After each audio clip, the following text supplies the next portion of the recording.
5 லக்கணங்கள். இந்த 5 லக்கணத்துக்கு ஒரு கிரகம் நினச்சதுன்னா கோடீஸ்வரன் ஆகும்.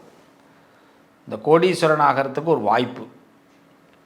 பணம் கிடைக்கும், பணம் பெருகணும், வாழ்க்கையில் ஆசையெல்லாம் நிறைவேறணும். எல்லாருக்கும் ஆசை தானே. யாருக்காவது எனக்கு ஆசையே கிடையாதுன்னு சொல்ல முடியுமா? எல்லாருக்கும் ஆசை உண்டு, எல்லாருக்கும் கௌரவம், எல்லாருக்கும் ஆசை. அந்த ஆசை நிறைவேறத்துக்கு தான் எல்லோரும் ஓடுறோம். எல்லாருக்கும் பணம் தேவை. பணம் இல்லாமல் எதுவுமே பண்ண முடியாது. ஏன்னா அவ்வளோ கடன். இன்றைக்கி எல்லாம் கடனில் தான் வாழ்கிறோம். கடன் தீரணுன்னா பணம் வேணும், சம்பாத்தியம். இந்த சம்பாத்தியம் நிறைய கிடைக்கணும், வருமானம் நிறைய பெருகணும், ஆசை நிறைவேறணுன்னா ஒரு நல்ல வாய்ப்பு. ஒரு கிரகம் உச்சம் பெறணும். அதுவும் இந்த 5 லக்கணக்காரர்களுக்கு இந்த ஒரு கிரகம் உச்சம் பெற்றதுன்னா இவங்களுக்கு பணப்பிரச்சனையே வராது.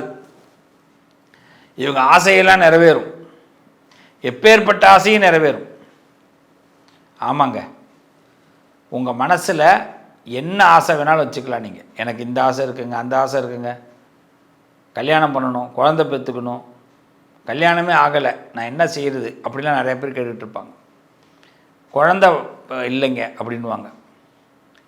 சில பேர் பார்த்திங்கன்னா எனக்கு பணமே இல்லைங்க, வரமாட்டேங்குது, நானும் எவ்வளோதான் முட்டி மோதி பார்க்குறேன், சம்பாத்தியமே இல்லை, வெறும் தரித்திரியமாக இருக்குது அப்படின்வாங்க. அவங்க முதல்ல நம்ம ஜாதகத்தை செக் பண்ணணும். அந்த ஜாதகத்தில் ஒரே ஒரு கிரகம் உச்சம் பெறணும்.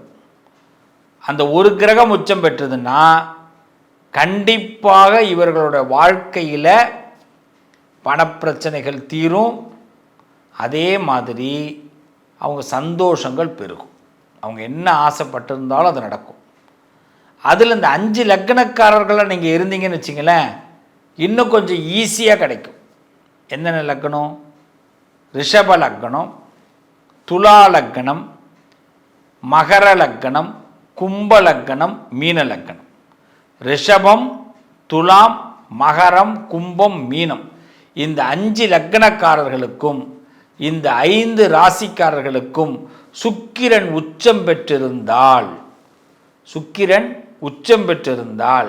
உங்கள் வாழ்க்கையில் ஆசைகள் நிறைவேறும். சுக்கிரன்னாலே ஆசைக்குரிய கடவுள்.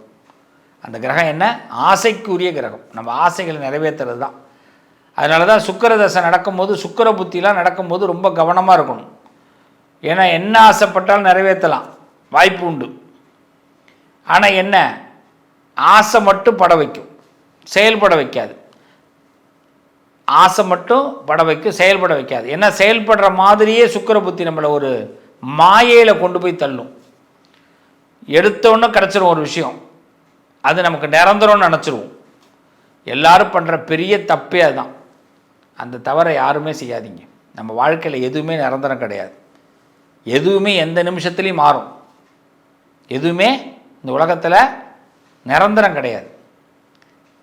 உலகத்தை பொறுத்த வரைக்கும் எந்த ஒரு விஷயமும் டக்குன்னு மாறும். வாழ்க்கை நம்ம மாட்டோம், இதான் நம்ம வாழ்க்கை, ஆண்டவன் இதை தான் எழுதியிருக்கிறான் அப்படின்னு ஏதாவது ஒரு பிளான் பண்ணிட்டு இருந்துட்டிங்கன்னா அங்கே மிஸ்டேக் நடக்கும்.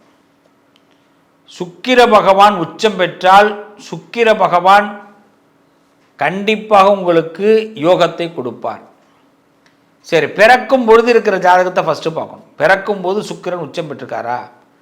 நீங்கள் மீன லக்கணமா, கும்ப லக்கணமா, மகர லக்கணமா, துலா லக்கணமா, ரிஷப லக்கணமா, இந்த 5 லக்கணத்தில் சுக்கிரன் உங்களுக்கு உச்சம் பெற்றிருக்காரா? எப்போ நமக்கு இந்த காலம் நமக்கு நடக்கும்? நமக்கு அந்த பணங்காசு எப்போ அமையும்? எந்த நேரத்தில் நமக்கு ஆசைகள் நிறைவேறும் அப்படின்னா, கோச்சாரத்தின் அடிப்படையில் மீண்டும் அதே சுக்கிரன் அந்த உச்ச நிலையை பார்ப்பார்.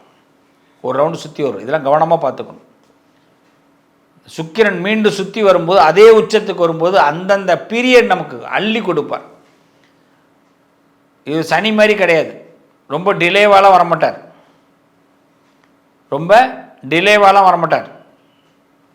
2 வருஷத்துக்கு ஒரு தடவை சுக்கிரனை நம்ம மீட் பண்ணிடலாம். 2 வருஷத்துக்கு ஒரு தடவை சுக்கிரனை நம்ம மீட் பண்ணிடலாம். அப்போ கம்பல்சரி என்னென்னா சுக்கிரன் உச்சம் பெற காலத்தை பார்த்துக்கிட்டே இருக்கணும். மீன லக்கணம், மகர லக்கணம், கும்ப லக்கணக்காரவங்க, துலா லக்கணக்காரர்கள், ரிஷப லக்கணக்காரர்கள் சுக்கிரன் எந்த பீரியடில் உங்களுக்கு உச்சம் பெறுகிறார் கோச்சார் அப்படின்னு பார்த்துக்கிட்டே இருங்க. உங்களுக்கு ஜாதகத்திலேயே உச்சம் பெற்றிருந்தால் கோச்சாரப்படி உச்சம் பெறும் பொழுது நீங்கள் என்ன பிளான் போட்டு வச்சுருந்தீங்களோ அந்த ஆசை நிறைவேற்றிக்கலாம். என்ன பணத்துக்காக எதிர்பார்த்தீங்களோ அந்த பணம் கிடைக்கும். தேவைகளை பூர்த்தி செய்வதற்கு ஜோதிடத்தை ரொம்ப தெளிவாக பயன்படுத்திக்கணும். அதுவும் நமக்கு அந்த நேரத்தில் இந்த சுக்கிர பகவான் உச்சம் பெறக்கூடிய நேரத்தில் உங்களுக்கு சுக்கிர தசையோ சுக்கிரனுடைய புத்தியோ நடந்தால் இன்னும் நல்ல முன்னேற்றம். சுக்கிர புத்தியோ சுக்கிரனுடைய திசையோ நடந்தால் எந்த திசையில் வேணாலும் சுக்கிர புத்தி நடக்கட்டும், நல்ல யோகத்தை கொடுக்கும். ஆனால் அதே சுக்கிர புத்தி ஒரு மைனஸை கொடுக்கும். அது நம்ம இருக்கிறவர்களுக்கு மைனஸ், எதிராளிகளுக்கு நல்லது. எப்படின்னா, நமக்கு ஒரு கெட்ட விஷயம் இருக்குது, நம்ம மனசில் ஒரு கெட்ட பழக்கம் இருக்குது, ஏதோ ஒரு பிடிக்காத ஒரு விஷயம் இருக்குனாலும் சுக்கிர புத்தி நடக்கும்போது அது நம்மளை விட்டு விலகிடும். இந்த முக்கியமாக பார்த்திங்கன்னா பெண்ணு பொண்ணு பொருள் புகழ் கௌரவத்து மேலே ரொம்ப ஆசைப்படுவாங்க சில பேர். அவர்களுக்கு சுக்கிர புத்தி வரும்பொழுது ஒரு பாடத்தை கற்றுக் கொடுப்பார் சுக்கிர பகவான். இது மாதிரி அதுவும் பார்த்திங்கன்னா மீன லக்கணம் மீன ராசி, கும்ப லக்கணம் கும்பராசி, மகர லக்கணம் மகர ராசி, துலா லக்கணம் துலா ராசி, ரிஷப லக்கணம் ரிஷபராசி, இவர்களுக்கு கண்டிப்பாக சுக்கிர புத்தி வரும்பொழுது உங்களுக்கு ஏதாவது அடிக்டாக இருக்கீங்க, ஒரு பிரச்சனையில் இருக்கீங்கன்னா விலகிடுவீங்க. கண்டிப்பாக உங்களுக்கு பிடிக்காதவர்கள் உங்களை விட்டு விலகுவாங்க. அப்போ சுக்கிர பகவான் இவ்வளோ நன்மைகளை கொடுக்குறார். அப்படிப்பட்ட சுக்கிர பகவானை 6 வாரம் வெள்ளிக்கிழமை சுக்கிர வாரம்னு அதுக்கு பேர். வெள்ளிக்கிழமை சுக்கிர ஹோரை காலையில் 6 to 7 இந்த நேரத்தில் சுக்கிரனை தரிசனம் செய்து நவகிரகத்தில் இருக்கிற சுக்கிரனை வழிபாடு பண்ணணும். அதே சுக்கிர ஹோரையில் பெருமாள் கோவிலுக்கு சென்று பெருமாளை தரிசிக்கணும். நிச்சயமாக நீங்கள் கோடீஸ்வரன் ஆகலாம். அதுவும் வாய்ப்பு கிடைச்சதுன்னா திருப்பதிக்கு ஒரு தடவை நீங்கள் இந்த துளாராசி ரிஷபராசியில் பிறந்து மகரம் கும்பம் மீனராசிக்காரர்கள் திருப்பதிக்கு ஒரு வெள்ளிக்கிழமை சுக்கிர ஹோரையில் காலையில் 6 to 7 தரிசனம் பண்ணுற வாய்ப்பு கிடைத்தால் நிச்சயமாக உங்களுக்கு ஆசைகள் நிறைவேறும், பணம் அதிகமாக கிடைக்கும், கெட்டவர்கள் உங்களை விட்டு போகுவாங்க, கெட்ட பழக்கங்கள் உங்களை விட்டு போகும். அப்படி ஒரு பட்ட அருமையான கிரகம் சுக்கிரன். சுக்கிரனை பயன்படுத்துங்க. 6 to 7 சுக்கிரஹோரை, மத்தியானம் 1 to 2, இரவு 8 to 9 இந்த வேலைகளில் பெருமாளை தரிசனம் பண்ணுறது ரொம்ப நல்லது. உங்கள் ஊரில் இருக்கக்கூடிய பெருமாளை வெள்ளிக்கிழமை ஒரு 6 வாரம் தொடர்ந்து இந்த ஹோரையில் போய் தரிசனம் பண்ணிடுங்க. செஞ்சு பாருங்க. நீங்கள் எந்த இலக்கை நோக்கி ஒரு இலக்கு வச்சுக்கணும், எனக்கு இந்த கடன் அடையணும், இந்த ஆசைப்படுறேன், எனக்கு இந்த ஆசை நிறைவேறணும், அதுதான் பிளான், வேற ஒன்றுமே கிடையாது. அதுக்கு நீங்கள் என்ன பண்ணியிருக்கணும், கும்ப லக்கணக்காரராக இருக்கணும், மகர லக்கணக்காரர், மீன லக்கணக்காரர்கள், ரிஷப லக்கணக்காரர்கள், துலா லக்கணக்காரர்களாக இருக்கணும், இல்லை ராசிக்காரர்களாக இருக்கணும்.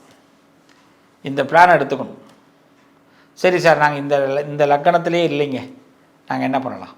தாராளமாக செய்யலாம்.